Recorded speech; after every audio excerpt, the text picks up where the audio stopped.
ગુજરાત 18 લાઈવમાં આપનું સ્વાગત છે। આવતીકાલે 2406 મતદાન મથકો પર થશે મતદાન। ઈવીએમ ડિસ્પેચ વોર્ડ 13, 14, 15 માટે ઈવીએમ ડિસ્પેચની કામગીરી સવારે 8 થી શરૂ। 21,000 કર્મચારીઓ ફરજ પર, 7,000 થી વધુ પોલીસ કર્મીઓ સુરક્ષામાં તૈનાત। ગરમીને પોલીસ કર્મચારીઓ માટે અલાયદી વ્યવસ્થા। ઈવીએમ ડિસ્પેચની કામગીરી આવેલ કર્મચારીઓ માટે ટેન્ટ, પંખા, પીવાના પાણી, કુલરની વ્યવસ્થા। ડિસ્પેચિંગ સેન્ટર ઉપર મેડિકલ ટીમ પણ હાજર।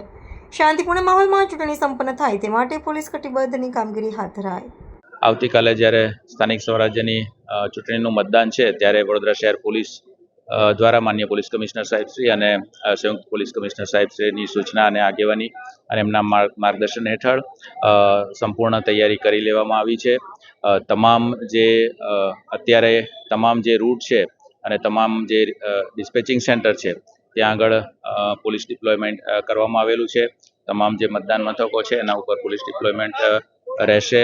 અલગ અલગ વિસ્તારોમાં રૂટ ઉપર સેક્ટર રૂટ ઉપર પોલીસનું ડિપ્લોયમેન્ટ રહેશે અને સમગ્ર ચૂંટણી પ્રક્રિયા સંપૂર્ણપણે શાંતિપૂર્ણ માહોલમાં થાય એ માટે વડોદરા શહેર પોલીસ દ્વારા સંપૂર્ણ તૈયારી કરી લેવામાં આવી। આપ જાણો છો એમ વડોદરા મહાનગરપાલિકામાં સમગ્ર 1 થી 19 વોર્ડમાં આવતીકાલે જ્યારે મતદાન યોજાવાનું છે ત્યારે આજે વોર્ડ નંબર 13, 14, 15 ની જેટલા પણ મતદાન મથકનો સ્ટાફ છે એ લોકો આજે અહીંયા આગળ સરદાર વિનય વિદ્યાલય જ્યાં આગળ અમારું વોર્ડ 13, 14, 15નું ડિસ્પેચિંગ સેન્ટર છે ત્યાં આવેલા છે અને આજે એ લોકો શાંતિપૂર્ણ માહોલમાં પોતાના મતદાન મથકને લગતા ઈવીએમ અને સ્ટેશનરી સ્વીકારવાની કામગીરી કરી રહ્યા છે અને આ કામગીરી જ્યારે પણ પૂરી થશે ત્યારે એ લોકો પોતાના મતદાન મથકે પોતાના ઝોનલ ઓફિસર સાથે રવાના થશે અને મતદાન મથકે પહોંચીને મતદાન મથકની કામગીરી શરૂ કરશે।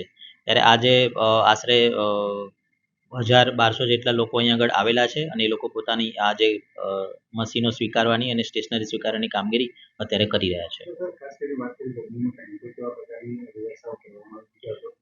આપે બહાર જોયું હશે એમ ગરમીનું પ્રમાણ વધારે છે એટલા માટે અમે પૂરતા પ્રમાણમાં મંડપની વ્યવસ્થા કરેલી છે।